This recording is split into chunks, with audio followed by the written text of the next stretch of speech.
ఇవ్వకూడదు అని చెప్పేసి నరేంద్ర మోదీ గారు పలుసార్లు చెప్పిన మాట ఇప్పటికీ బీజేపీలు అదే మాట మాట్లాడుతున్నారు. సో మరి ఇదే నరేంద్ర మోదీ గారు ముఖ్యమంత్రిగా ఉన్నప్పుడు గుజరాత్ లో ముస్లిం కమ్యూనిటీకి నేను ఓబీసీలో చేర్చిన వాళ్ళ బీసీలుగా మార్చిన అని చెప్పేసి నరేంద్ర మోదీ గారు చెప్పినటువంటిది ఇప్పటికీ కూడా సోషల్ మీడియాలోను ఇంకా యూట్యూబ్ లో కూడా ఆ వీడియో ఉండదని సోదరులకి మరొకసారి గుర్తు చేస్తున్నా. రెండో విషయం ఏంటంటే రాజ్యాంగబద్ధంగా ఉన్నటువంటి ఇవాళ అంటే వివిధ రాష్ట్రాల్లో బీసీలుగా ఉన్నటువంటి వాళ్ళు కేంద్ర ప్రభుత్వంలో ఎందుకు ఓబీసీ కోటాలో ఆటోమేటిక్ గా ఉండకూడదు, ఎందుకు చేర్చకూడదు, దీనిపైన ఎందుకు చర్చ జరుగుతలేదు? ఇక్కడ బీసీలుగా ఉన్నటువంటి వాళ్ళు కేంద్రంలో ఓబీసీగా లేరు కొన్ని కులాలకు సంబంధించినటువంటిది. ఇది సరి చేసుకోవాల్సినటువంటి బాధ్యత ఇవాళ వాళ్ళ పైన ఉంది. వాళ్ళు 3.0లోకి వచ్చిన్నారు. సో అంటే ఇవాళ స్వతహాగా ప్రధానమంత్రి బీసీ ఉండడం అని చెప్పేసి పలు సందర్భాల్లో మనము సగర్వంగా చెప్పుకుంటున్నటువంటి సందర్భంలో మరి జాతుల గురించి ఈ విషయాల పట్ల కరెక్షన్ చేసుకోవాల్సినటువంటి బాధ్యత కేంద్ర ప్రభుత్వం పైన లేదా అని నేను సందర్భంగా గుర్తు చేస్తున్నాను.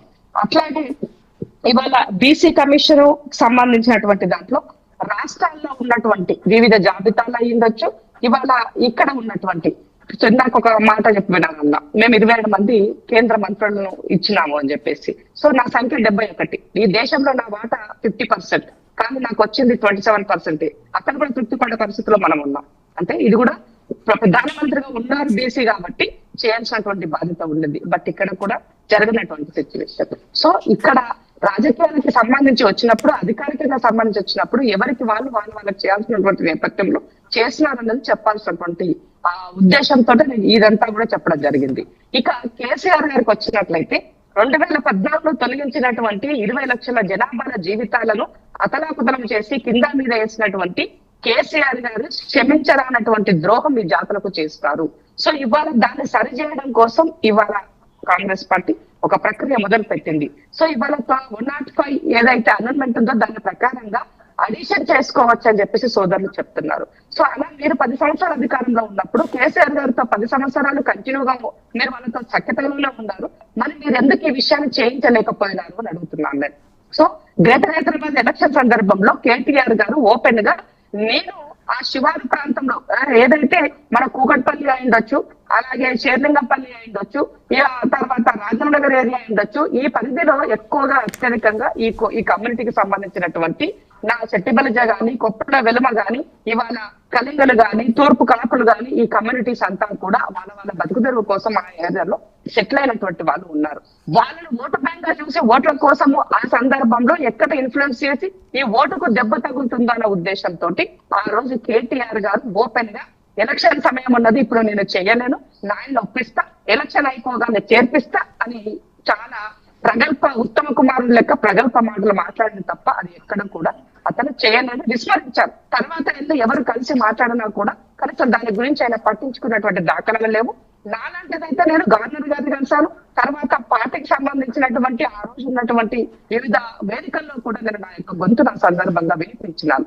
ఉపయోగించుకున్నారు, వాడుకున్నారు, కరివేపాకులాగా తీసి పక్కన పడేస్తున్నారు. సో 2014లో ఎలక్షన్ విభజన జరగగానే ఏ కులగల్ల సర్వే చేశారో ఆ కులగల్ల సర్వే చేసిన సందర్భంలో ఈ కమ్యూనిటీలు డెఫినెట్ గా అటు కాంగ్రెస్ కో ఇటు టీడీపీకో ఉంటాయి కాబట్టి తప్పకుండా ఈ కులాలను తొలగించాలని ఒక రాజకీయ కుట్రంలోనే వాళ్ళ జీవితాల మీద దెబ్బ కొట్టేదన్నది ముమ్మాటికి వాస్తవం. మీ వాయిస్ ఒకసారి కొంచెం డిస్టర్బెన్స్ ఉంది, క్లియర్ చేసుకోండి. ఒక్కసారి మీతో మాట్లాడతాను, ఒక్కసారి వాయిస్ చూడండి.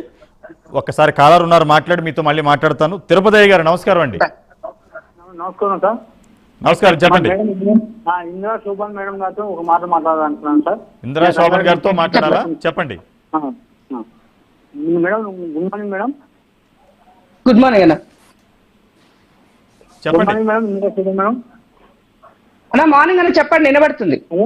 చెప్పండి తిరుపతి గారు. మేడం గారు, మీ 50 సంవత్సరాల స్వతంత్ర దేశంలో ఇప్పుడు 50 సంవత్సరాల ప్రభుత్వం వేయలేదు. ఇప్పుడు మన తెలంగాణ వచ్చిన తర్వాత ప్రభుత్వం మీద ఉన్నది. మీరు ఎంతవరకు రిజర్వేషన్ బీసీ వాళ్ళకి ఎంత సక్సెస్ చేస్తారు దయచేసి తెలియజేయాలని కోరుతున్నాను. తప్పకుండా మీరు అధికారంలో ఉన్నారు కదా, బీసీలకు ఎంతవరకు న్యాయం చేస్తారో చెప్పండి అని అడుగుతున్నారు తను. సో నేనేమంటా, సో ఇప్పుడు ఇవాళ నేషనల్ వైడ్గా రాహుల్ గాంధీ గారు ఒక లైన్ తీసుకున్నారు, ఓబీసీల కోసం బీసీల కోసం ఒక లైన్ తీసుకున్నారు. ఇవాళ ఆయా వర్గాలకి రాజకీయంగా ఉద్యోగ పరంగా న్యాయం చేయాలని చెప్పేసి ఒక లైన్ తీసుకున్నారు. ఆ లైన్ ఈ రాష్ట్రంలో అధికారంలో ఉన్నాం కాబట్టి దాన్ని ఇంప్లిమెంట్ చేసేదానికే కులగణన చేస్తాం, కులగణన చేస్తాం. సో ఇవాళ కేంద్రం కూడా జనగణన కులగణన చేసేదానికి కారణం కూడా ముఖ్యంగా ఇవాళ రాహుల్ గాంధీ గారు చేసినటువంటి అంశాన్ని, అలాగే ఈ రాష్ట్రంలో మొదలుపెట్టినటువంటి ప్రక్రియ ప్రకారంగా ఇక్కడ ఉన్నటువంటి ఇక్కడ ఏ విధంగా అయితే వాళ్ళ యొక్క స్థితిగతులు ఉన్నాయో ఇదే దేశవ్యాప్తంగా ఉందని చెప్పడం ద్వారా నరేంద్ర మోదీ గారు కూడా సానుకూలంగా స్పందించి దీనిని మొదలుపెట్టినారంటే ఆ credit goes to Rahul Gandhi గారిని సందర్భంగా చేస్తున్నా. ఇక్కడ జరిగినటువంటి దాంట్లో ఈ రాష్ట్రంలో ఉన్నటువంటి 23 కులాలకు సంబంధించిన దానికి తప్పకుండా 20 లక్షల యొక్క జీవితాలు బాగు చేయడం కోసం ప్రక్రియ మొదలు పెట్టినాం. ప్రక్రియ మొదట తీసివేయడానికి తీసివేయడం సింపుల్ అన్న, ఏదైనా సరే తీసివేయడం దాన్ని నాశనం చేయడం ఈజీ, కరెక్షన్ చేయడానికి కరెక్షన్ చేయడానికి కావాల్సిన ఎందుకు కరెక్షన్ చేయాల్సిన పరిస్థితి వచ్చిందంటే 2014 అంటే దాదాపుగా 10 సంవత్సరాలు. 10 సంవత్సరాలు ఎవరు ఎక్కడ ఉన్నారో ఎలా ఉన్నారో వాళ్ళ స్థితిగతులు ఏముండింది, ఇవాళ వాళ్ళు ఎంత జనాభా ఉన్నారు, వాళ్ళ పాపులేషన్ ఏంటి, ఇవన్నీ కూడా చేసుకోవాల్సినటువంటి పరిస్థితి ఉన్నది. కాబట్టి ఆ నేపథ్యంలోనే ఇవాళ ఒక నోటిఫికేషన్ ఇచ్చి ఆ నోటిఫికేషన్ ప్రకారంగా మీ యొక్క అభ్యర్థులను ఇవ్వండి, వీటి ద్వారా ప్రభుత్వానికి ఒక నివేదిక ఇస్తామని చెప్పేసి ఇవాళ అనుభవజ్ఞులైనటువంటి నిరంజన్ అన్న బీసీ కమిషన్ కి చైర్మన్ గా ఉన్నారు. ఇవాళ దానికి సంబంధించిన పూర్తి ప్రక్రియ చేసి ఇవాళ ఈ యొక్క ప్రజల ముందు బీసీలు అని అంటే కాంగ్రెస్ పార్టీ, ఎస్సీ ఎస్టీలకు రిజర్వేషన్ ఇచ్చిన కాంగ్రెస్, ఓబీసీలను కాపాడుకోవాల్సినటువంటి బాధ్యత కూడా కాంగ్రెస్ తీసుకుంది. కాబట్టి 100% చెప్పుకున్నంత మాత్రం బీసీలంగాము, బీసీ కాకపోయినప్పటికీ కూడా దాన్ని నెరవేర్చేదాంట్లో చిత్తశుద్ధి ఉన్నామని అసలు బీసీ అనే విధంగా ఇవాళ కాంగ్రెస్ పార్టీ ముందుకెళ్తుందని సందర్భంగా గుర్తు చేస్తున్నా. ఇచ్చిన మాట నిలబెట్టుకుంటాం, కేసీఆర్ గారు చేసిన తప్పులను సర్దిద్దుతున్నాం. దీనితో పాటుగా నేను ఒకటే అడుగుతున్నాను, ఇవాళ కేంద్రంలో అధికారంలో ఉన్నటువంటి నా సోదరులు ఈ రాష్ట్రం నుంచి రిప్రజెంట్ చేస్తున్నటువంటి వాళ్ళు ఈ రాష్ట్రంలో బీసీలకు జరిగినటువంటి నష్టాన్ని పూర్తిగా కేసీఆర్ ద్వారా ముక్కు పిండి అతను వాళ్ళకి న్యాయం చేయాల్సినటువంటి బాధ్యత ఇవాళ మీ పైన కూడా ఉందని సందర్భంగా గుర్తు చేస్తున్నారు. ఓకే, ఆయన మోసం చేశారు, మీరు న్యాయం చేయండి, మిమ్మల్ని దేవుడిగా కొలుస్తారు. ఎందుకంటే అనగారిన బీసీలు కనుక మోసం చేస్తే కర్మ అనుభవించవలసిందే. చరిత్ర చెప్పిన నిజాలవి. ఒక కాలంన్నర మాట్లాడదాం. నమస్కారం అండి.